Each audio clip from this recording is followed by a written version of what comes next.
Okay, next thing will be to add some dying animation to our enemy that will make our game more prettier. And well, let's go in the Battle Monsters pack. Let's find out what dragon. Well, if you're using other models, you will go to that specific folder, of course. So let's find the Well, it has die back, die forward, left, and right. So we have some variety to choose from. I will choose die forward. I think well, die back is also fine. So no matter which one we'll choose. So let's for example choose die back. And we will select this animation clip of the day back. And we will drag and drop it into the dragon, which is enemy. So let's open animator. And we have this new animation clip.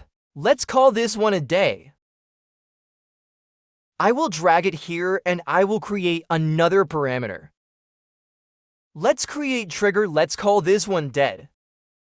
And well, our enemy can die from basically any state. So here we have the any state option. We'll create transition from the any state and as a parameter. Well, let's make transition duration to be 0. And as a parameter and condition, we will choose not enrage dead. Now let's open our enemy controller script. Let's scroll down here when we are taking damage. And when our health is less or equals 0, we should play our die animation. So we will say anime.setTriggerName. Brackets and quotation marks will say name of the parameter. In my case, it's dead. So type it correctly again. And also, let's where we are destroying our enemy immediately. So just to see our died animation better, we can save this game of destroy game object coma to F, which will mean that it will be destroyed after 2 seconds. We can obviously increase this number later if we don't like it. So let's now basically everything is ready. We can hit play. Let's kill this dragon.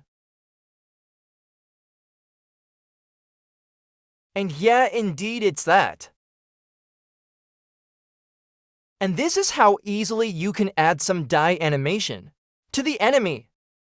You can use also die forward and other die animations. If you like, I like this die back, but yeah, I'll end this video over here. Thank you for watching. Don't forget to hit the subscribe button so you won't miss any new videos. See you in the next videos.